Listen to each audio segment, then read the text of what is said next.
রাসূলুল্লাহ সাল্লাল্লাহু আলাইহি সাল্লামের আরেকটি হাদিস শুনাই, তিরমিজিতে এসেছে। প্রিয় নবীজি বলেন, হাসরের ময়দানে আল্লাহ যখন মানুষকে জাহান্নামে পাঠাবেন, দুই ব্যক্তি জাহান্নামে গিয়ে জোরে জোরে চিৎকার দিতে শুরু করবে। ইস্তাদ্দা সিয়াহুমা, তাদের চিৎকার খুব জোরে হবে। আল্লাহ ফেরেশতাদেরকে বলবেন, এই এত লোকরে দোজখে পাঠাইলাম, সবাই তো দোজখে কষ্ট আছে, কান্নাকাটি করতেছে, এই দুই ফাবলিকে চিৎকার মারে কেন? এই দুইটারে ধুরান। জাহান্নামের ফেরেশতারা জাহান্নামে ঢুকে ওই দুইটারে বাইর করে আনবে। আল্লাহ এবার সামনে আয়না জিজ্ঞাসা করবে, এই এত জোরে জোরে কান্দোস কেন? তখন তারা দুইজন বলবে, আল্লাহ আপনার দৃষ্টি আকর্ষণের আশায় আমরা বুঝছি জোরে কানলে আপনি ডাকবেন। সুবহানাল্লাহ পড়েন ভাইয়েরা, কি বুদ্ধি! আপনার দৃষ্টি আকর্ষণ করতে চাইছি, এবং আপনি যদি আমাদেরকে ডাকেন, বাহির করেন, তাহলে তো এটা রহমত যে কমপক্ষে বাইরে আসতে পারলাম, কিছুক্ষণ হইল দোজখ থেকে বাঁচলাম, এই জন্য জোরে জোরে কান্তাছি। আল্লাহ বলবে, ও যা ঢোক জাহান্নাম, আবার ঢোক। এই দুইজনের মাঝে একজন দৌড় মাইরা জাহান্নামে ঢুকে যাবে। রাসূলুল্লাহ বলেন, জাহান্নামে ঢুকেই সে দেখবে জাহান্নামের আগুন আর গরম নাই, তার জন্য ঠান্ডা হয়ে আছে।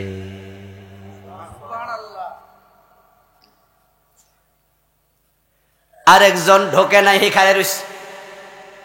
আল্লাহ তাকে জিজ্ঞাসা করে, এই মিয়া লগেরটা ঢুকলো, তুমি ঢুকলা না? সে জবাব দেবে, আল্লাহ আমি দাঁড়ায়া দাঁড়ায়া ভাবতেছি আপনি তো রহমান, আমার দোজখ থেকে বাইর কইরা আবার দোজখে ঢুকাইবেন, এটা হয় নাকি? আমার দোজখে দিয়ে তো আপনার লাভ নাই, তো আমার তো ডাইকা আনলেন, তো আইনা আপনি কোন ঢোক? আমি খাড়ায় খাড়ায় ভাবতাছি আল্লাহ এটা কইল কি? আপনি তো রহমান, তো আমার দোজখে আবার ঢুকাইয়া আপনার লাভ কি? তাই আপনার রহমতের চিন্তা করছি আমি, এত রহমতওয়ালা আমার আবার দোজখে ঢুকায় কেন? আল্লাহ বলে, তুই আমার রহমত চাইতেছিস বুঝি? কয় জি। এবার ওডারে জিজ্ঞাসা করবো, ও মিয়া তুমি তাইলে দৌড়াইয়া ঢুকলা কেন? সে জবাব দেবে, আল্লাহ দুনিয়া থাকতে কথাবার্তা শুনি নাই, তাই মাইর খাইছি, আজগা না শুনলে আবার খাইনি, শাস্তি আরো বেশি পাই কিনা তাই ডরে ঢুকা গেছি, তোমার কথার অবাধ্য হই নাই। আল্লাহ বলে, দুইটাই যেহেতু আমার করুণার ভিখারি, যা দুইজনকে জান্নাত দিয়ে দিলাম। তিরমিজির হাদিস। আল্লাহ বলেন, লা ইয়াবগুনা আনহা হিওয়ালা, জান্নাতে যে ঢুকবে কোনোদিন আর বের হতে চাইবে না, কারণ জান্নাত এমন এক অকল্পনীয় সুন্দর জায়গা যেখানে মানুষ অতৃপ্তি কখনো বোধ করবে না। এই জান্নাত হলো মুমিনের জন্য আল্লাহর দেয়া একমাত্র নিয়ামত, আল্লাহর পক্ষ থেকে দেয়া একমাত্র পুরস্কার, আল্লাহর পক্ষ থেকে বান্দার জন্য একমাত্র তোহফা। এই দুনিয়ার ঘর বাড়ি, এই দুনিয়ার বৃত্ত বৈভব, এই দুনিয়ার ক্ষমতা, দুনিয়ার সুন্দরী নারী, দুনিয়ার আলিশান বাড়ি, জান্নাতের সাথে তুলনা দিলে এগুলো কিচ্ছু না। আল্লাহ সে জান্নাতটা বানায়া আমাদেরকে বলছেন, ফাস্তাবিকুল খায়রাত, ও দুনিয়ার মানুষ তোমরা আমার সৃষ্টি জান্নাতের দিকে দৌড়াও। জান্নাত পাওয়ার প্রত্যাশা এ রোদের মাঝে এসে বসে গেছেন। এই মাহফিলে আসার পিছনে আপনাদের মনে একটা জিনিসে কাজ করে, ওয়াজ নসিহত শুনলে হয়তো জান্নাতের পথে এক কদম এগিয়ে যেতে পারবো। এই মাহফিলে আসলে আপনাদের কাউকে রিক্সা ভাড়াও দেয়া হবে না, এটা আপনারা জানেন। বরং মাহফিল কমিটি চান্স পাইলে শেষ দিকে হুজুরে কয়ে দেব যে হুজুর পারলে কিছু আরো লইয়া লন, আর হুজুরও বলবে যে যার পকেটে যা আছে সব দিয়া যান। কোন হুজুর এমন ভাবে আঠা দিয়া ধরে পকেটেরটা দিতে বাধ্য হয়, এমন ওয়াজ মারে রিক্সা ভাড়াও দিয়া দেয়। যাওয়ার সময় আপনাদের কাউকে হালুয়া রুটি অথবা খেসুরি খাওয়ানো হবে না। কেন বসলেন? উদ্দেশ্য একটাই, আলোচনা শুনবো, সওয়াব হবে, জান্নাতের পথ খুঁজে পাবো। যেই জান্নাতের জন্য আমরা পাগল পাড়া, সেই জান্নাত আল্লাহ বানাবেন না বানিয়ে ফেলেছেন? নিঃসন্দেহে জান্নাত প্রস্তুত। নবী মুহাম্মদ সাল্লাল্লাহু আলাইহি ওয়াসাল্লাম নিজের চোখে সশরীরে মেরাজের রাতে তিনি জান্নাত ভ্রমণ করে এসেছেন। জান্নাতে যত নেয়ামত আছে সব রেডি। এখন ওই জান্নাতে যাওয়ার জন্য আমাদের প্রস্তুত হওয়া দরকার আছে না নাই? তো যারা আজকে ফজরের নামাজটা পড়েন নাই, কি প্রস্তুতি নিছেন? জান্নাতে যাওয়ার জন্য আপনি বলতেছেন যে রেডি হওয়া দরকার, কিন্তু সুদে টাকা লাগাইয়া রাখছে এমন 2-4 জন আজকে আসেনি এনে। তো সুদে টাকা লাগাইলে জান্নাতের প্রস্তুতি কেমনে? সুদ খেলে তো 73 গুনাহ হয়। সবচেয়ে ছোটটা নিজের মায়ের সাথে জেনা। তো যে তার মায়ের সাথে জেনা করে, হে জান্নাতের প্রস্তুতি কি নিল? হে তো দোজকি, সে তো জাহান্নামের প্রস্তুতি নিয়ে বসে আছে।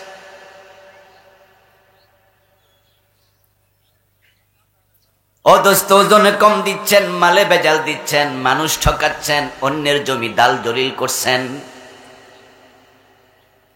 ক্ষেত চাষ করতে যাইয়া কোদাল দিয়া আইল কাইটা ক্ষেত বড় করছে, এমন লোক আসেনি? সুবহানাল্লাহ কইয়া কোপ মারে। ফজরের নামাজ পড়ছে, টুপিটাও খোলে নাই। ফজরের টাইমে নামাজ পড়া টুপি মাথা দিয়েই গেছে ক্ষেতের আইল সোজা করতে। মুখে জিকির আছে আর হাতে কোপ মাইরা ক্ষেত বড় করতেছে। মা মরে গেছে, বাপ মরে গেছে 10 বছর, এখনো বোনের জমি দেয় নাই, জোর কইরা রাখছে, এমন ভাই আসেনি? এ ফাকুন্দিয়া এলাকা কটিয়াদি নাই? আজকের মাহফিল 2-4 জন আছে, আত্মসমালোচনা করুন। জান্নাতে যাওয়ার প্রস্তুতি মানে কি? কোথাকার দিব এখন? মুছে তেল দিচ্ছেন, জান্নাতের কাঁঠাল খাবেন, কষ যেন না লাগে। জান্নাতের প্রস্তুতি মানে কি? সামনে পরীক্ষা। ছেলেরে বাপে জিজ্ঞাসা করে, কিরে প্রস্তুতি কেমন? জি আব্বা, জামা কাপড় কিনছি, জুতাও কিনছি, কলম রেডি, কাগজও রেডি, লেখাপড়ার খবর কি? এটা বেশি সুবিধা না, এটা প্রস্তুতি। এই দেশের হিন্দুরা পর্যন্ত জান্নাতে যেতে চায়, ইহুদি খ্রিস্টান সবাই বলে জান্নাতে যাব। এই জন্য পাকুন্দিয়া বাজার গেলে দেখবেন, কটিয়াদি বাজারে হিন্দু দোকানদার মরা বাবার ছবি দোকানের মাঝে লাগাইয়া মাঝ বরাবর লিখে দেয়, স্বর্গীয় সত্যেন্দ্র নারায়ণ দাস, স্বর্গীয় শরৎচন্দ্র বাবু, স্বর্গীয় শ্যামল দত্ত। এরকম দেখেন নাই? আপনারা কি দেখছেননি কোনোদিন? স্বর্গীয় মানে কি? জান্নাতে যাইব না গেছে গা, কি মনে হয়? শব্দ দিয়ে বোঝা যায় অলরেডি গেছে গা, মানে হে স্বর্গে যাইয়া ঘুমাইতেছে। আর ছেলে দোকানদারি করতেছে, বাপের স্বর্গে পাঠাই দিচ্ছে। হিন্দু মিয়া ছেলে বাবার নাম লিখেছে স্বর্গীয় সত্যেন্দ্র নারায়ণ দাস, ওর বাবা স্বর্গে চলে গেছে, শখ আছে স্বর্গে যাবে। কিন্তু কোন হিন্দু, কোন মুশরিক, কোন কাফের আল্লাহর জান্নাতের গন্ধ পাবে না, যাওয়া দূরের কথা।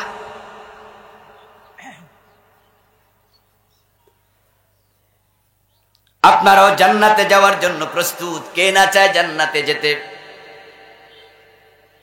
নামাজ নাই, রোজা নাই, হজ নাই, যাকাত নাই, দাড়ি রাখে না, টুপি মাথায় দেয় না, বিড়ি টানে, মাঝে মাঝে গাঁজাও টানে, এমন লোককেও জিজ্ঞাসা করবেন জান্নাতে যাবে নাকি? মুস্কি হাসি দিয়া বলবে, বলেন কি যাব না মানে? তো জান্নাতে যে যাবে প্রস্তুতি কি? জুমার নামাজ তো পড়ো না, ওয়াক্তিয়া নামাজ তো নাই, জুমা পর্যন্ত পড়ে না এমন মুসলমানের সন্তান নাই? রমাদানে একটা রোজাও রাখে না, 30টাই ভাঙ্গে। পড়া কপাল্লা মুসলমান, পড়া কপাল্লা। জান্নাতে যাবে জিজ্ঞাসা করলে বলে, হ্যাঁ, প্রস্তুতি কোথায়? ও দোস্ত, আপনাদের এখানে যদি কেউ 1 কাঠা জমি কিনে, 1 শতক জমি কিনে, ওই বেটা কমপক্ষে পকেটে টাকা আছে কিনে একটু ভাইবা চিন্তা, যে বেটা জমি বেচবে তার সাথে কথা বলে, লিখে দিচ্ছে একটা সাইনবোর্ডে, এখানে 5 কাঠা 5 শতক জমি বিক্রি হবে। এখন যে বেটা বিক্রি হবে শুনলো, মোবাইল নাম্বার দেয়া আছে অথবা সিনে জমির মালিক, তার সাথে যে কথা বলতে যাবে কেনার নিয়তে, নিশ্চয় সে আগে ভাববে কেনার মতো টাকা আছে কি না। টাকা ছাড়া ওই জমিওয়ালার কাছে যে যাবে কথা বলতে, যে শুনলাম আপনি নাকি জমি বিক্রি করবেন, ওই বেটা কইল যে হ্যাঁ, তা আপনি আমার এটা জিজ্ঞাসা কেন করছেন, কিনবেন নাকি? কই হ্যাঁ কিনতে তো আসছি। তাহলে জমির প্রতি শতকের দাম হলো 50,000। উনি কই টাকা পয়সা তো নাই। তখন জমিওয়ালা বলবে পাগল হয়েছেন কবে, বাড়িতে জানেনি? বলবেন না যে সামনে যে পাগল হয়েছেন বাড়িওয়ালারা জানেনি? আপনি সাইনবোর্ড দেখা দৌড় মারে আইছেন আমার কাছে গল্প করতে, জমির দাম কত, কিনতেও চান, টাকা নাই, ফাইজলামি পাইছেন না কিনবে, যান এখান থেকে পাওয়া লাভ করে। বলবেন পাওয়া লাভ করতে আছে। ও দোস্ত, আপনার এলাকায় জমির দাম বেশি না আল্লাহর জান্নাতের দাম বেশি? জানেননি? এই যে যাইতে চান, কোন জান্নাত চান? قال رسول الله صلى الله عليه وسلم موضع صوت في الجنة خير من الدنيا وما فيها। নবীজি মুহাম্মদ বলেন মাউদাউ শিবরিন মিনাল জান্নাহ খায়রুম মিনাদ দুনিয়া ওয়া মা ফিহা। জান্নাতে একটা চাবুক রাখতে 1 বিঘত জমির হাত দিতে যতটুকু আসে 1 বিঘত জমির মূল্য আসমান এবং জমিনের চেয়ে বেশি।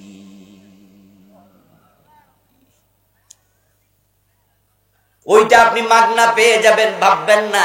সূরা আল কাহফের 107 নম্বর আয়াত আল্লাহ তাআলা এই জান্নাত পাওয়ার জন্য 2টি শর্ত দিলেন।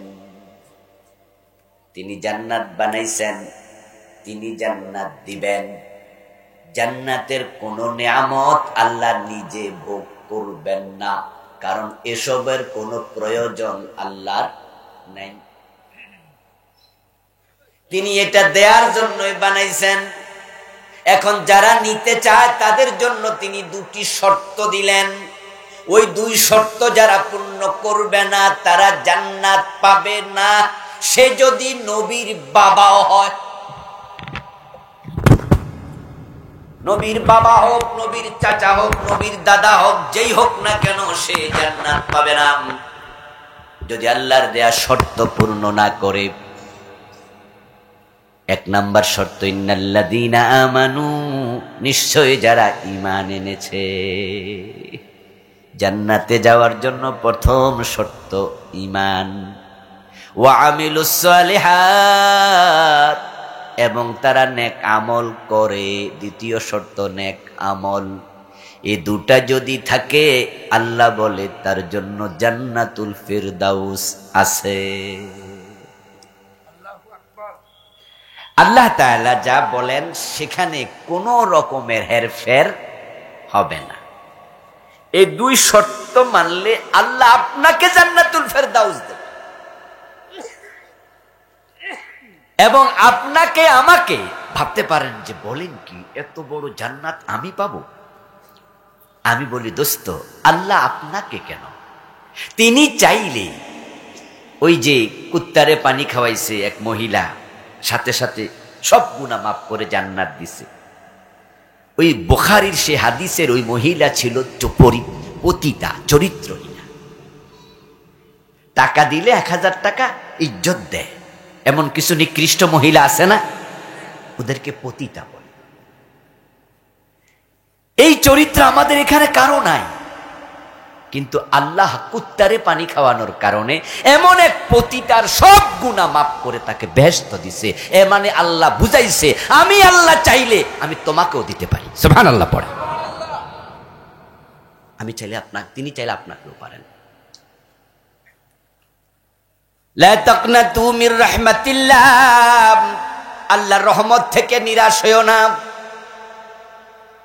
100 জন খুন করার পরে জান্নাত পেয়েছে, এমন হাদিস আছে না নাই? ওয়াজে শুনছেন না? না শুনলে আর কি করবেন? পড়বেন, শুনবেন। সহিহ বুখারীর riwayat, সেটাও এক ব্যক্তি 100 জনকে খুন করছে, আল্লাহ এই লোককে এক পর্যায়ে জান্নাত দিচ্ছে। এই হাদিস শোনানোর অর্থ রাসূল এটা বুঝান নাই যে আপনিও 2-4 জন খুন করিয়েন, বরং রাসূল বুঝাইছে আল্লাহ চাইলে এমন খুনিকেও জান্নাত দিতে পারে। আরে আল্লাহ রহমতের তো সীমা নাই, অসীম রহমত আল্লাহ তিনি।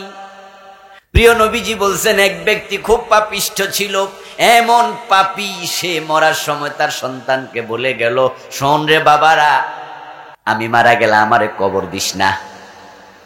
পোলাপান কয়, কন কি আব্বা? তো কিতাম আমারে ফোরাইবি, জ্বালাইবি, তারপরে ছাইগুলো ফোরাইয়া রাইখা দিবি।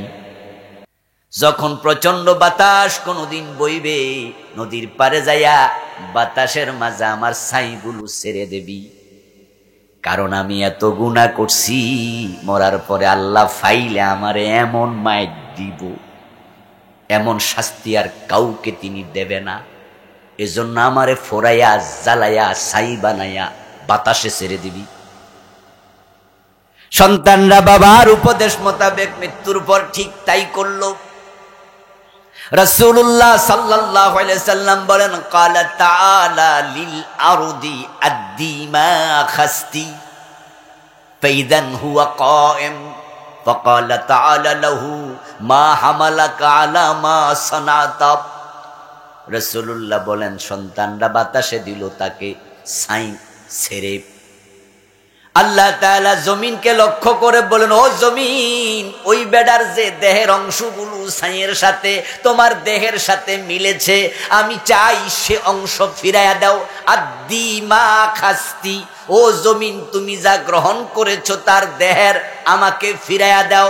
আল্লাহ কথা বলার সাথে সাথে ফাইদান হুয়া কায়েম, ওই বেটা আবার মানুষ হইয়া আল্লাহর সামনে দাঁড়াইয়া গেল। আল্লাহ এবার লোকটাকে প্রশ্ন করে, মা হামালাকা আলা মা সানাতা, এই মিয়া, তুমি যে কাম কইরা আইলা, আগে ক এটা কেন করছো, হিসাব নিকাশ পরে হইব। আগে বলো তুমি সন্তানদেরকে এই নির্দেশ কেন দিছো, এইটা আগে ক। লোকটা এবার বলে, মিন খাশিয়াতিকা ইয়া রব, আল্লাহ আপনার শাস্তির ভয়ে। আমি তো বড় গুনাহগার ছিলাম, তাই ভাবছি আমনে ধরলে উপায় নাই, তাই আমি বলছি যে আমারে আল্লাহ যেন খুঁজায় না পায়, এমন কাম করবি। আল্লাহ বলে, যে আমাকে এত ভয় পায়, আমি আল্লাহ তাকে ক্ষমা করে দিলাম, যাও তুমি মাফ।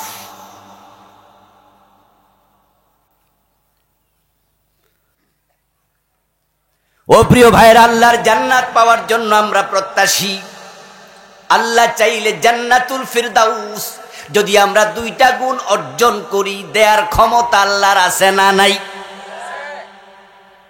নবীজি মুহাম্মদ সাল্লাল্লাহু আলাইহি ওয়াসাল্লাম জান্নাতের আলোচনা প্রসঙ্গে একদিন বলতেছিলেন, জান্নাতীদের মাঝে যারা উচ্চ মর্তবার জান্নাতি হবে, তারা জান্নাতের এত উঁচু মাকামে থাকবে, যারা নিচু মর্যাদার জান্নাতি তারা তাদেরকে এত দূরে দেখবে, তোমরা জমিন থেকে যত দূরে তারকা দেখো।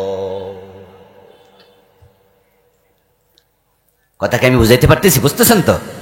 যে তোমরা জমিনে থেকে তারকা যেমন দূরে দেখো, যারা উঁচু মর্তবার জান্নাতি তাদেরকে নিম্ন মর্যাদার জান্নাতিরা এত উপরে দেখবে। এই কথা শোনার সাথে সাথে একজন সাহাবী বলল, ইয়া রাসূলুল্লাহ, বুঝছি তিলকা মানাজিলুল আম্বিয়া।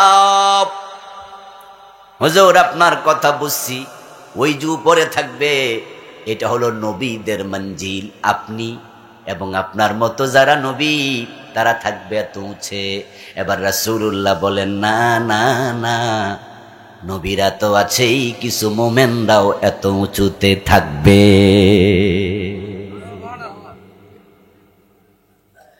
নবী মুহাম্মদ জান্নাতুল ফিরদাউস পাবেন, নবী মূসা, ঈসা, লূত, হুদ তারাও পাবেন আলাইহিমুস সালাম। নবীরা জান্নাতুল ফিরদাউস পাবেন, আবু বকর কি ফিরদাউস পাবে না? কথা কি? কথা কইবেন না? বলুন, ওমর পাবে না? ওসমান জান্নাতুল ফিরদাউস পাবে না? জান্নাতুল ফিরদাউস নবীরা যেমন পাবে, উম্মতেরাও পাবে। এখানেও আছেন এমন কেউ, হয়তো আপনিও ফেরদাউস পাবেন, তবে সেখানে পার্থক্য থাকবে। ফেরদাউসের মাঝেও অনেক ক্লাসিফিকেশন থাকবে। যেমন একই বিমানের মাঝে সামনের সিট বিজনেস ক্লাস, পিছনের ঠিক সিট ইকোনমি ক্লাস। বিমানে যারা চড়ছেন তারা দেখছেন যে সামনের সিটের দাম বেশি, পিছনের সিটের একটু মূল্য কম, নর্মালি অর্ধেকের চেয়েও বেশি। সৌদি আরব যাবেন বিজনেস ক্লাসে, যদি সেখানে টিকিট 2.5 লক্ষ 2 লক্ষ হয়, ইকোনমি ক্লাসে সেটার মূল্য হবে 1.5 লাখ অথবা তারও কম। অথচ একই বিমান, একই ট্রেনের মাঝে ফার্স্ট ক্লাস আছে, সেকেন্ড ক্লাস আছে, থার্ড ক্লাস আছে। একই ট্রেনের মাঝে এসি আছে, এসি কেবিন আছে। ট্রেন কিন্তু একটা, একই নামে ট্রেন, নীল সাগর। একই ট্রেনের মাঝে অনেক ক্লাস। জান্নাতুল ফেরদাউস ঠিক আছে, এটার মাঝে বিভিন্ন ক্লাস, তবে এক ক্লাস থেকে আরেক ক্লাস অনেক ব্যবধান হবে, কিন্তু সর্বনিম্ন ফেরদাউসও অন্য জান্নাতের চেয়ে অনেক উঁচু মানের হবে। সে জান্নাতে যাওয়ার জন্য 2টি শর্ত আল্লাহ দিলেন। 1 নাম্বার ঈমান, 2 নাম্বার নেক আমল। নবী ইব্রাহিম আলাইহিস সালামের বাবা আজর, তিনি জান্নাত পাবেন না, কারণ তার ঈমান নাই। নূহ আলাইহিস সালামের সন্তান কেনান জান্নাত পাবেন না, কারণ তার ঈমান নাই। লূত আলাইহিস সালামের স্ত্রী জান্নাত পাবেন না, কারণ নবী লূতের বউ ছিল বেঈমান। রাসূলুল্লাহ সাল্লাল্লাহু আলাইহি ওয়াসাল্লামের বোন চাচা আবু তালেব জান্নাত পাবেন না, আবু লাহাব জান্নাত পাবে না, কারণ তারাও ছিল বেঈমান। রাসূলের চাচা জান্নাত পাবে না, নবীর বউ জান্নাত পাবে না, নবীর বাবা জান্নাত পাবে না, নূহ নবীর ছেলে জান্নাত পাবে না। আর হযরত বেলালের দিকে তাকান, বেলাল দুনিয়ায় থাকতে জান্নাত পেয়ে গেছে, উনি নবীর আত্মীয় স্বজন কেউ না। বেলালের সাথে রাসূলুল্লাহর দেশের মিল নাই। রাসূলের বাড়ি সৌদি আরবে, বেলালের বাড়ি ইথিওপিয়া। উনার বাবা ছিল সেখানকার মানুষ, দাদা। বেলাল ছিলেন দাস মানুষ, বাবা দাস। বেলাল ছিলেন চামড়ায় কালো। বেলালের সাথে রাসূলের বংশের মিল নাই, চেহারার মিল নাই, দেশের মিল নাই, কিন্তু সেই বেলাল রাসূলের কেউ না বংশের, অথচ জীবিত থাকতে জান্নাত পেয়ে গেলেন। রাসূল মেরাজ থেকে ফিরে এসে বলেন, বেলাল, আমি জান্নাতে ঢুকেছি, আমার আগে আগে তোমার পায়ের শব্দ শুনেছি। কারণ জান্নাত পাওয়ার জন্য যে 2টা গুণ দরকার, বেলালের ভিতরে 2টাই ছিল প্রখর। ঈমান 1 নাম্বার গুণ। বেলালের ঈমান ছিল এমন, গলায় রশি লাগাইয়া টানছে, বেলাল কালেমা সারে নাই। আমরা তো ঈমানদার, কিন্তু বুকে পিস্তল ঠেকাইলে আমরা কয়জনে কালেমা পড়বো? ডরে চুপ করে থাকবো। লাখ টাকা কোটি টাকার প্রলোভন দেখানোর পরে, টাকা দেখাইলে পরে আদালতে দাঁড়াইয়া মিথ্যা সাক্ষী দেয়, এমন লোক আছে না? তো যারা টাকার কাছে ঈমান বেচে, তাদের কিসের ঈমান টিকে থাকবে? হযরত বেলাল জান্নাতি, কারণ তার ঈমান ছিল, নেক আমল ছিল। এখন যদি জান্নাতে আপনি যেতে চান, ঈমান আপনার লাগবে, কিন্তু 3টি কাজ করলে ঈমান চলে যায়। নেক আমল যদি আপনার কাছে রেখে মরতে চান, 2টি কাজ করবেন না। 2টি কাজ করলে নেক আমল কবুল হওয়া বন্ধ হয়ে যায়। 3 কাজে ঈমান যায়, 2 কাজে আমল নষ্ট হয়ে যায়। 5টা কাজ থেকে বাঁচতেই হবে। আমরা জান্নাতে যেতে চাই। শোনেন ভাইয়েরা, জান্নাত কোনো হুজুরের কাছে নাই, কোনো পীরের কাছে নাই, জান্নাত কোনো নবীর হাতেও। আমরা যত সহজে মাগনা জান্নাত খুঁজি, আসলে এত মাগনা না। আমাদের দেশের লোকেরা তো দোতরা কান্দে নিয়ে গান গায়, আছেন আমার মুক্তার, আছেন আমার ব্যারিস্টার, শেষ বিচারের হাইকোর্টেতে তিনি আমায় করবেন পার, আমি পাপী তিনি জামিনদার। টুনটুনা কত দোতরাওয়ালা আছে, তারা ভাবছে যে আমি যে হুজুরের কাছে মুরিদ হইছি রে বাবা, এই হুজুর কইছে উনি আমারে সারা বেহেশতে যাবে না। অনেকের কাছে বেহেশত যেন মামার বাড়ির আবদাস, চাইলে বুঝি পাওয়া যায়, এত সোজা নয়। আমার রব যদি তোমার উপর অসন্তুষ্ট হয়ে যায় তাহলে তুমি জান্নাত থেকে বঞ্চিত হবে। টম করে মানুষ যখন মানুষের হক নষ্ট করে আল্লাহ বড় নারাজ হয়ে যায়। তাই যারা অন্যের হক নষ্ট করে তারা জান্নাত পাওয়া বড় দায়। অধিকাংশ মানুষ জান্নাত থেকে বঞ্চিত হবে অন্যের হক নষ্ট করার কারণে। তাদের উপর আল্লাহ দারুণ রুষ্ট হয়ে যায়, জালেমের উপরে আল্লাহ দারুণ অসন্তুষ্ট হয়। সুফিয়ান আস-সাউরি রাহিমাহুল্লাহ অনেক বড় মুহাদ্দিস, ইমাম বুখারীরও দাদা ওস্তাদ, তাবী ছিলেন। উনি বলেছেন, দুনিয়ার মানুষ শোনো, ইন্নাকা লাকাইতাল্লাহা বিজুলমিন ওয়াহিদিন বিসাবঈনা যুলমিন ফীমা বাইনাকা ওয়া বাইনাল্লাহ আহওয়ানু আলাইকা মিন যুলমিন ওয়াহিদিন ফীমা বাইনাকা ওয়া বাইনান নাস। আল্লাহর সাথে তোমার ৭০টা অপরাধ আছে, জুলুম আছে। আল্লাহ বলছে মদ খেও না, তুমি খাইছো। আল্লাহ বলছেন জেনা করো না, তুমি করছো। আল্লাহ বলছেন মিথ্যা বলো না, তুমি মিথ্যা কথা কইছো। এরকম ৭০টা জুলুম করছো, অপরাধ করছো। গুনার নাম জুলুম, আল্লাহর কথা অমান্য করার নামও জুলুম। এজন্য আদম আলাইহিস সালাম যখন জান্নাতে আল্লাহর একটা কথা শুনে নাই, তখন তিনি যে দোয়া পড়ছিলেন, দোয়াটা ছিল রব্বানা যালামনা আনফুসানা, আল্লাহ আমার নফসের উপর আমি জুলুম করছি। ইন্না শিরকা লা যুলমুন আযীম, শিরিক সবচেয়ে বড় জুলুম। মদ খাইছো, জেনা করছো, মিথ্যা বলছো, আল্লাহর সাথে ৭০টা জুলুম করছো। সুফিয়ান আস-সাউরি রাহিমাহুল্লাহ বলেন, আহওয়ানু আলাইক মিন যুলমিন ওয়াহিদ ফীমা বাইনাকা ওয়া বাইনান নাস। এই ৭০টা জুলুম এটা হালকা, ওই একটার তুলনায় যদি অন্য মানুষের উপর জুলুম করে থাকো। অন্য মানুষের উপর জুলুম করছেন একটা, আর আল্লাহর উপর করছেন ৭০টা। সুফিয়ান আস-সাউরি বলে ৭০টা আল্লাহ ১ সেকেন্ডে ক্ষমা করে দিতে পারে, কারণ তিনি মহান। কিন্তু মানুষের উপর যদি একটা জুলুম করো, এটা আল্লাহ ক্ষমা করবেন না যদি সেই লোকটা ক্ষমা না করে। এই যে বাজারে যাইয়া ফসা লাউটা বেচালাইছেন, ফোকে খাওয়া লাউটা বিক্রি করে দিচ্ছেন, আপনি নিজের চোখে দেখছেন যে লাউয়ের পেট বরাবর ছিদ্র আছে। নিজে আসরের নামাজ পড়ার জন্য বাজারে রওনা দিছেন, বউ কইছে ঘরে, ওই যে লাউটা একটু বুড়া বুড়া হয়ে যাইতেছে, বেশি হইতে সময় যাচ্ছে, বেচালাম তো, ফোলাপান লাউটাও খায় না, তরকারি রানলো হয় না খানা। আপনি বলেন ওকে আসরের নামাজটা বাজারে পড়ি, লাউটাও বিক্রি করি। টান দিয়া সিরা দেখেন পেট বরাবর পোকের ছিদ্র। আপনি আর মনে মনে ভাবেন যে লাউ যদি বাজারে বেশি, দাম তো পামু না, এখন কি করি? এরপরে আপনার মন বলছে যে আর তাড়াতাড়ি বেচালা কিনিন না, যেন টেরি না পায়। এবার লাউটা বাজারে নিয়া লাউটারে মাটির মাঝে রাইখা আপনি খাড়াইছেন অন্যদের সারিতে তরকারি যারা বেছে। বলুন তো ও মুসলমান নামাজিরা, ওই লাউয়ের ছিদ্রটা কি উপরের দিকে দেয় না নিচের দিকে?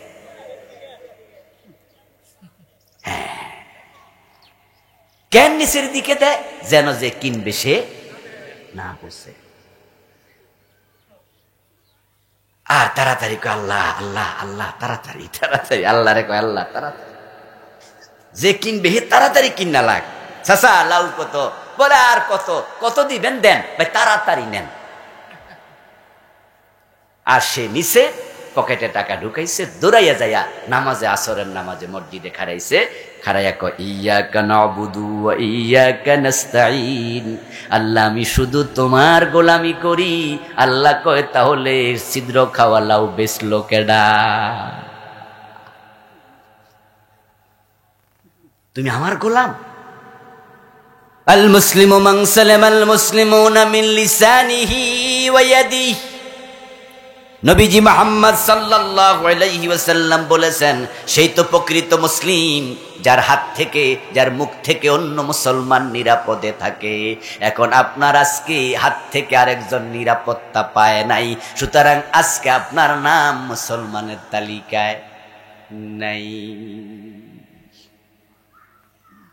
তা আপনার কিসের নামাজ? কিসের নামাজ আপনার? মানুষের ক্ষতি করেন, দুধে পানি মেশায় দেন। ও বেটা টাকা দিছে 1 কেজি কিনবে, আপনি 900 গ্রাম দিলেন কেন? বাকি 100 গ্রাম কই? এখন এই বেড়ার যে 100 গ্রাম ঠকাইলেন, আল্লাহর কাছে কোটিবার মাফ চান। আল্লাহ কই, এটা তো আমার হক না, আমি মাফটা করি কেমনে? আপনি যদি আমার সাথে বেয়াদবি করে উনার কাছে ক্ষমা চান, আচ্ছা এটা হইল নি এটা, উনি যদি কয় যাচ্ছে ঠিক আছে মাফ হইল নি, মাফ হইব নি, মাফ হতো, উনার বলা উচিত যে ভাই বেয়াদবি করছেন হুজুরের লগে, তো মাফ চাইলে হুজুরের কাছে না চাইবেন। যারা ফাইল আটকাইয়া ঘোষ খাচ্ছে তারা কি মানুষের উপরে জুলুম করছে না? কে আপনাকে অধিকার দিল ফাইল আটকানোর জন্য? সরকার তো আপনাকে ফাইল আটকানোর চাকরি দেয় নাই, বেতন দিছে ফাইল সামনে চালানোর জন্য, ঠিক কি না? আপনার কাছে আসবে, কাগজপত্র দেখবেন, সিগনেচার করে সামনে একবারে, এটা আপনার ডিউটি। আপনি আটকাইলেন কেন? আটকাইছেন কি? ছিদ্র দেখাইয়া, এটা ওটাই সমস্যা, ওই সমস্যা, অভাব নাই সমস্যা। দোষ ধরলে তো দোষের অভাব নাই। রাস্তায় পুলিশে আমার গাড়ি থামাইছে একবার, থামানোর পরে ড্রাইভার তাড়াতাড়ি নামছে। ওই গাড়িটা আমি ভাড়া নিছিলাম, নেমে দৌড় মাইরা আমার সামনে গাড়ি রেখে দৌড়াইয়া পুলিশের কাছে গেছে, যাইয়া আবার দৌড়াইয়া চলে আসছে, 2 মিনিটও লাগে। আমি কইলাম কিরে ভাই ঘটনা কি? দেখেন না ধৈর্য এই কাগজগুলো নিয়ে গেল, তো নিচে কাগজ, তো দৌড় মারলেন, আবার আইলেন, গেছি 100 টাকা দিছি, কাগজ নিয়ে আসছি। তো আমি বললাম দোষ কি? দোষ তো জিগাই নাই। কথা বুঝছেন কেন? যে কাগজ নিল, দৌড়লো, গেলেন, দিলেন, দোষ কি? দোষ জিগাই নাই। তো দোষ না থাকলে দিলেন কেন? হুজুর দোষ যদি খোঁজে তাহলে দোষ অভাব নাই।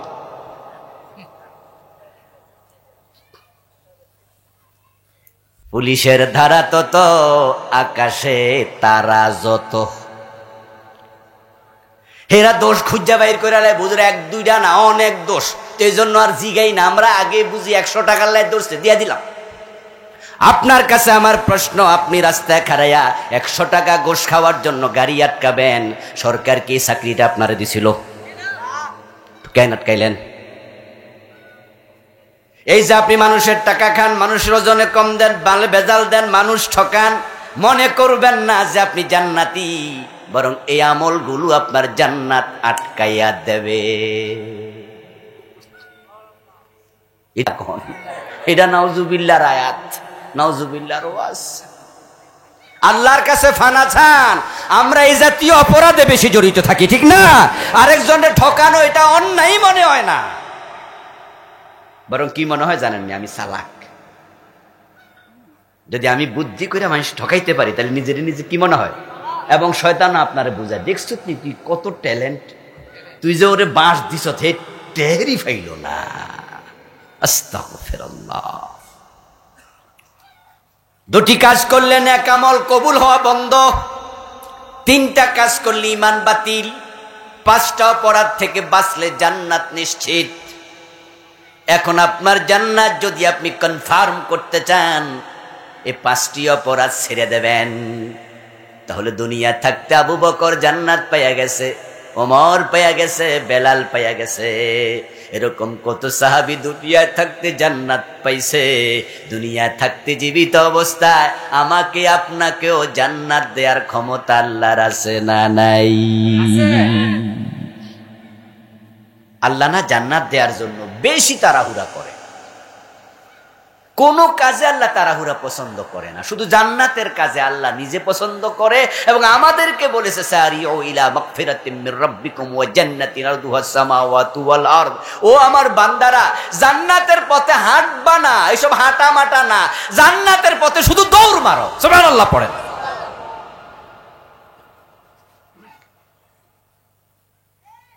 আচ্ছা, রাস্তায় গাড়ি দাঁড়ায় আছে, লোকাল বাস, আপনি উঠবেন, দেখবেন যে কিছু লোক আছে গাড়ির হাত দিয়া ডাইকা তারপরে এমন দৌড় মারে, কিন্তু যারা একটু ভিআইপি পার্সন তারা কি এরকম দৌড়াদৌড়ি করে গাড়িতে ওঠে? তারা বলে যে দূর মানুষে দেখলে কি করবে। আর আমার জন্য এটা মানায় যে আমি দৌড় মারু বাচ্চা পোলাপনের মতো, গাড়ি একটা মিস হলে হোক আর একটার জন্য দাঁড়াবো। দৌড়াদৌড়ি করা এটা ব্যক্তিত্বের সাথে সাংঘর্ষিক। তো আল্লাহর মতো মহান সত্তা আমারে কয়, আপনারে কয় জান্নাতের দিকে দৌড়াও। এর কারণ আল্লাহ চায় মানুষ তাড়াতাড়ি জান্নাত পাইয়া যায়। সুবহানাল্লাহ। এবং জান্নাত দেওয়ার ক্ষেত্রে আল্লাহ নিজে দৌড়ায়। قال رسول الله صلى الله عليه وسلم قال الله تعالى إذا تقرب العبد إلي شبرا تقربت إليه ذراعا إذا تقرب مني ذراعا تقربت إليه باعا وإذا أتاني ماشيا أتيته هرولا। হাদিসে কুদসি নবী মুহাম্মদ বলেন, আল্লাহ বলে আমার বান্দা জান্নাত পাওয়ার জন্য আমার দিকে যদি এক বিগত আগায়, আমি আল্লাহ এক হাত আগাই। বান্দা যদি এক হাত আগায়, আমি আল্লাহ দুই হাত আগাই। বান্দা যদি হাঁটে, আমি আল্লাহ জান্নাত লইয়া দৌড়াই। ইদা আতানি মাশিয়ান আতাইতুহু হারওয়ালা। আমি দৌড় মারি, জান্নাত নেই, জান্নাত নেই। আল্লাহ দেয়ার জন্য পাগল হয়ে আছে, উদ্বিগ্ন হয়ে আছে, কখন দেয়া যায়। এই জন্য বেলালকে আল্লাহ দুনিয়া থাকতে দিয়ে দিছে, আবু বকর, ওমর, ওসমানকে দিয়ে দিছে। কত সাহাবী, শুধু 10 জন না, 10 জন তো বিখ্যাত আশারা মুবাশশারা, অসংখ্য সাহাবীকে আল্লাহ দুনিয়া থাকতে জান্নাত দিয়েছে, কারণ তারা ঈমান আমলে খুব পোক্ত ছিল। সেই ঈমান আমল যত্ন করবেন তো ইনশাআল্লাহ। 3টি কাজ করবেন না। 1 নাম্বার শিরক, 2 নাম্বার কুফর, 3 নাম্বার নিফাক ইতিকাদি। এই 3টা যদি কারোর সাথে থাকে তার ঈমানই থাকবে না। বাংলাদেশে শিরকের অভাব নাই। শিরিক এ দেশে বন্যার পানির মতো। বর্ষাকালে যেমন পানি অ্যাভেলেবেল, খালে, বিলে, পুকুরে, ডোবাতে, নদীতে, নালাতে, ইভেন রাস্তার মাঝখানে যদি গর্ত থাকে, ওই গর্তেও বর্ষাকালে পানি জমা থাকে। সব জায়গায় যেমন পানি পাওয়া যায়, বাংলাদেশের শহরে, নগরে, গ্রামে গঞ্জে শিরিক পাওয়া যায়। যে এলাকায় একটা পীরের মাজার আছে, ওই এলাকায় শিরকের বাজার মিলে গেছে। কত হুজুর মাহফিলে এসে শিরিক প্রচার করে, হুজুররা পর্যন্ত মাহফিলে শিরিক ছড়ায়, নেতারা ছড়ায়, বক্তারা ছড়ায়। হুজুর মাইক হাতে নিয়ে পাবলিকের সামনে ওয়াজ করতেছে, আল্লাহর ধন রাসূলকে দিয়া আল্লাহ গেছে গায়েব হইয়া। রাসূলের ধন খাজা লইয়া শুইয়া আছে আজমিরে, কেউ ফিরে না খালি হাতে খাজা বাবার দরবারে। আপনারা যারা জানেন বলুন তো, এমন হুজুর আছে না? এই গান কি হুজুর থেকে শুনছেন? তো আমি নাম কইলাম না, আপনারা শুনবেন। প্রিয় ভাই, হুজুর বলতেছে খাজা বাবার কাছে কেউ খালি হাতে ফিরে না, অথচ বলুন তো খাজা বাবা কিছু দেয়ার কি কোনো অধিকার আছে? সামর্থ্য আছে? মরে গেছে, শেষ। হে নিজে তো অন্যের দোয়ার মুখাপেক্ষী। যত বড় খাজা বাবা হোক, উনার কবরে গিয়ে আমরা কি দোয়া করি? আসসালামু আলাইকুম আহলাদ দিয়ার মিনাল মুমিনিনা ওয়াল মুমিনাত ওয়াল মুসলিমিনা ওয়াল মুসলিমাত আনতুম লানা সালাফ নাহনু লাকুম তাবা ইনশাআল্লাহু বিকুম লাহিকুন নাসআলুল্লাহ লানা ওয়া লাকুমুল আফিয়া।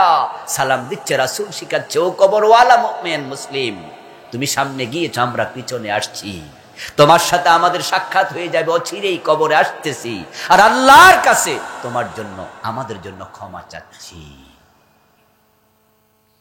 কবরে গিয়ে আপনি মৃত ব্যক্তির জন্য ক্ষমা চাইবেন। কবরস্থ মানুষ পানিতে ডুবন্ত ব্যক্তির মতো। যে ব্যক্তি সাঁতার জানে না, পানিতে নৌকা ডুবে গেছে, ওই সাঁতার না জানা ব্যক্তি যেমন ডুবতে থাকে, কবরের মানুষ অনুরূপ কষ্টে থাকে।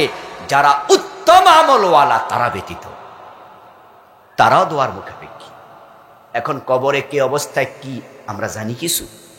নবী ছাড়া এবং রাসূল যাদেরকে বলেছেন সাহাবীদের মাঝে তোমরা জান্নাতি, ওই কয়জন ছাড়া আর অন্য কারো ব্যাপারে কিচ্ছু আমরা জানি না। হ্যাঁ, আমরা বলতে পারি যে হ্যাঁ, খাজা মাইনুদ্দিন চিশতি, শাহজালাল, শাহপরাণ, আমরা আশা করি ওনারা কবরে ভালো আছেন, কিন্তু নিশ্চিতভাবে বলার কোনো সুযোগ তো আমাদের কাছে, এটা তো ওহির ব্যাপার। আমার বন্ধু হুজুর বলছে খাজা বাবার কাছে গেলে সব পাওয়া যায়, শিরিক।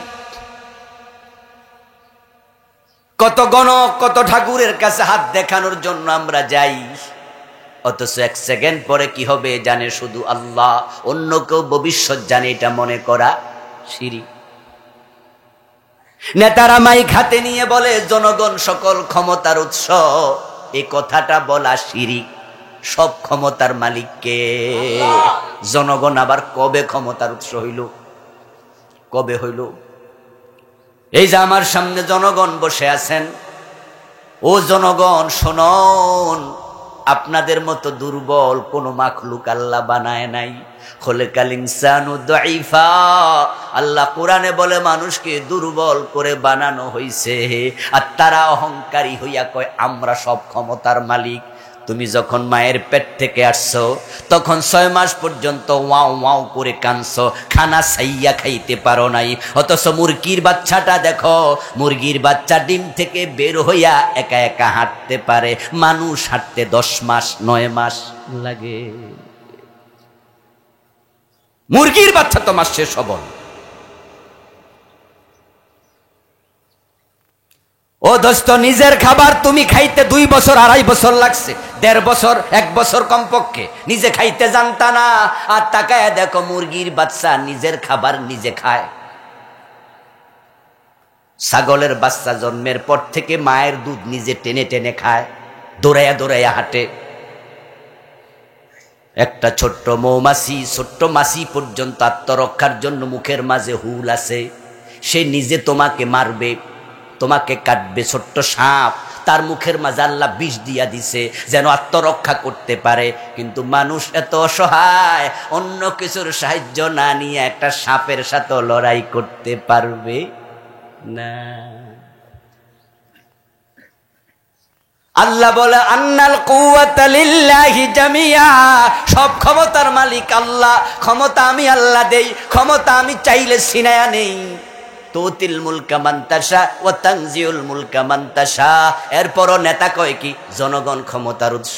আপনারাও খুশি হইয়া কন যে এই নেতারে ভোট দেয়া দরকার, আমরারে ফার্ম দিছে, যে সব ক্ষমতা আমাদের।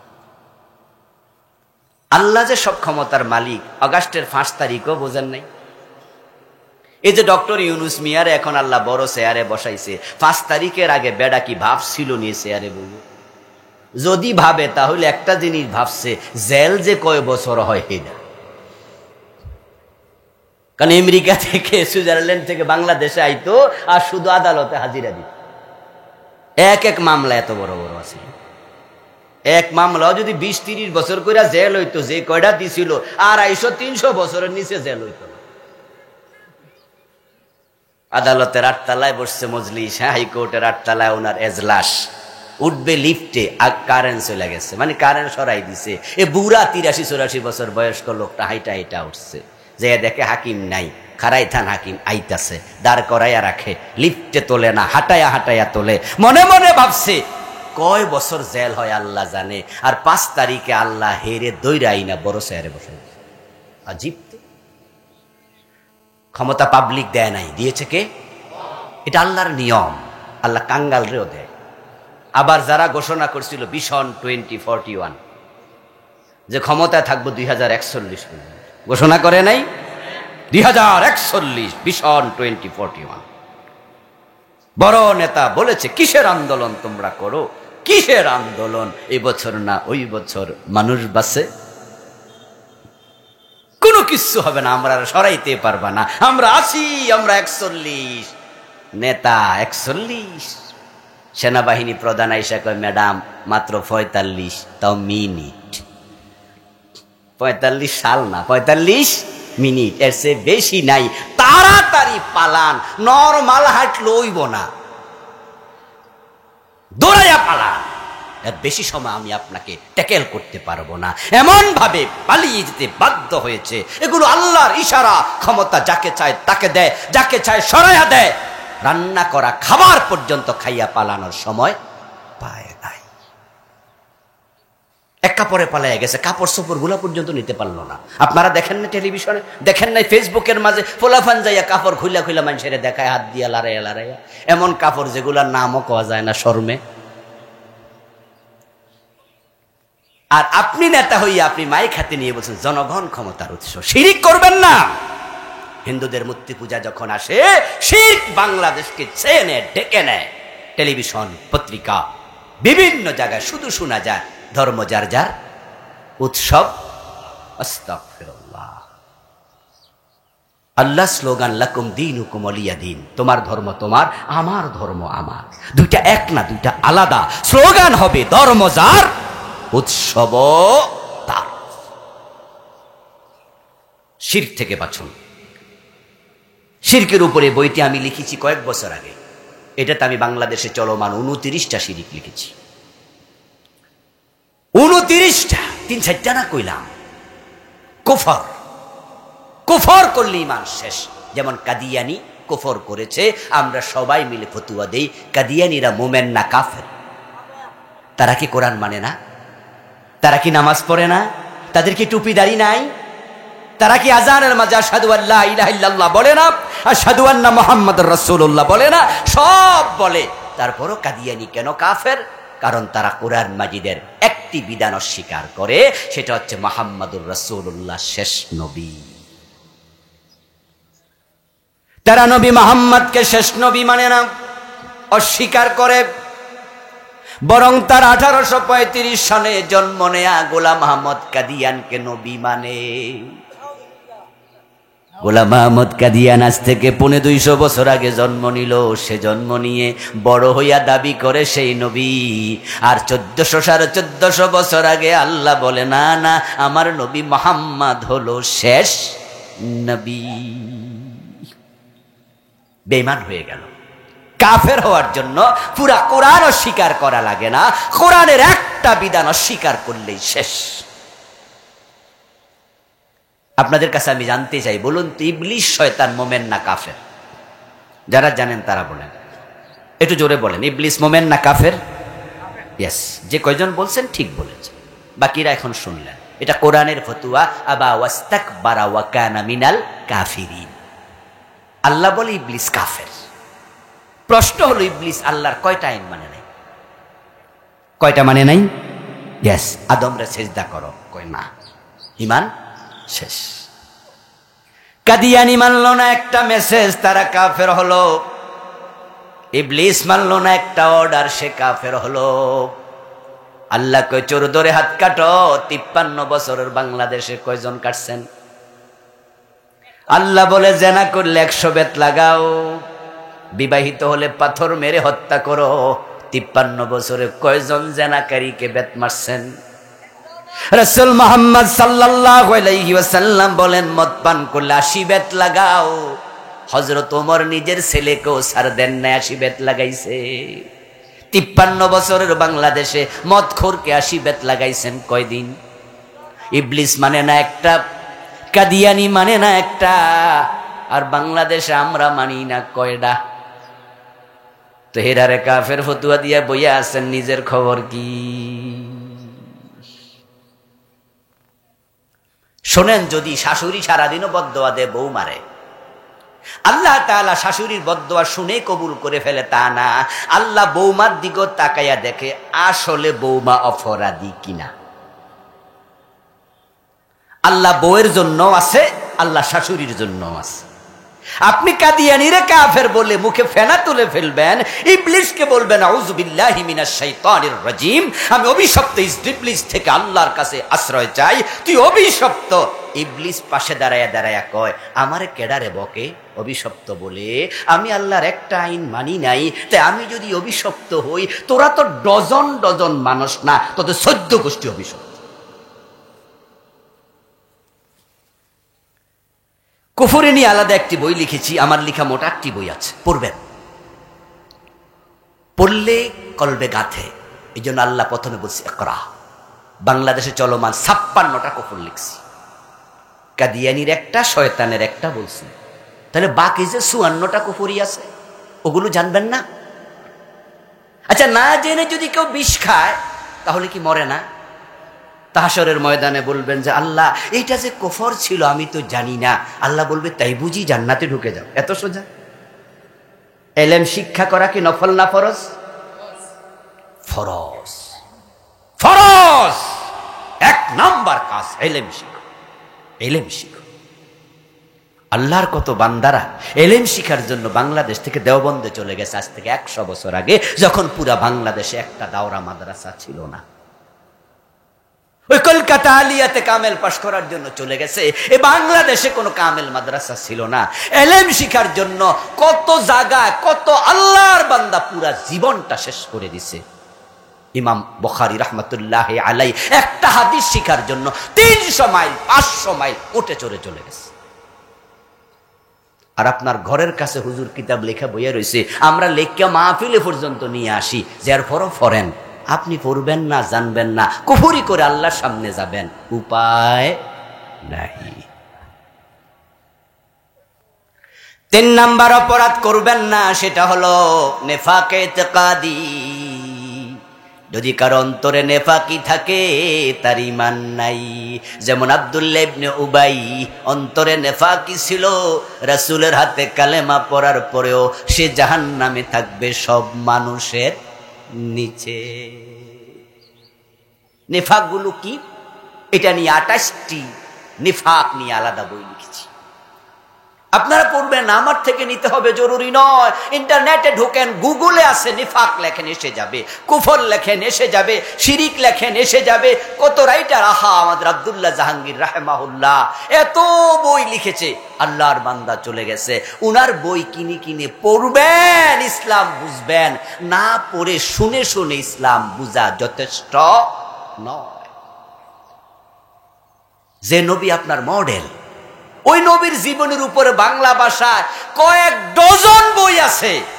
এখানে অনেকে আছেন যারা একটা বই এখনো শেষ করেন নাই, একটাও শেষ করেন নাই। তো যে নবী আপনার মডেল, আদর্শ, ওই নবীর জীবন জানলেনই না, মানবেন কেমনে? এই জন্য যারা না বাংলা পড়তে পারেন রিডিং, তারা সিদ্ধান্ত নেন যে আমার বাসায় টেবিলের উপরে রাসূলের জীবনের উপরে একটা বই থাকুক। এবার আমি একটা বই লিখেছি আল্লাহর নবীর জীবনের উপরে, যেটা এই বছর মার্কেটে আসছে। এই বইটা 280 পৃষ্ঠার। যেমন ছিলেন প্রিয় রাসূল সাল্লাল্লাহু আলাইহি ওয়াসাল্লাম। অবসর টাইমে লিখি, 2টি কাজ করবেন না, 2টি কাজ করলে আমল কবুল বন্ধ। একটা হলো বেদাত, আর একটা হলো হারাম খাওয়া। যদি হারাম খান আমল কবুল ওয়াফ। আপনারা যারা আমার সমবয়সী অথবা আমার সিনিয়র, আগের জমানায় রাতের বেলা যখন বিয়ে হতো, ওই বিয়েতে বিদ্যুৎ যেখানে ছিল না, আগে তো বিদ্যুৎ ছিলই না আমাদের সব সময়, ওই বড় বড় কিছু লাইট ছিল। এই লাইট এই এলাকায় ছিল নি, যেগুলো এরকম ফার্ম দেয়া লাগতো। কি নাম ছিল লাইটের? Farm light. ওই ফার্ম লাইট মাঝে মাঝে আলো দেয়া বন্ধ করে দিত, একবারে এরকম হয়ে যেত। অথচ কিন্তু লাইটে কেরোসিন তেল আছে, এর মাঝে আলো দেয় না। তখন যারা মেকানিক তারা কি করত, এটা খুলতো, খোলার পরে যেই জায়গা থেকে তেল বের হতো দেখতো যে সেই জায়গায় বালি জমে আছে, পরিষ্কার করে দিলে আবার আলো দিত।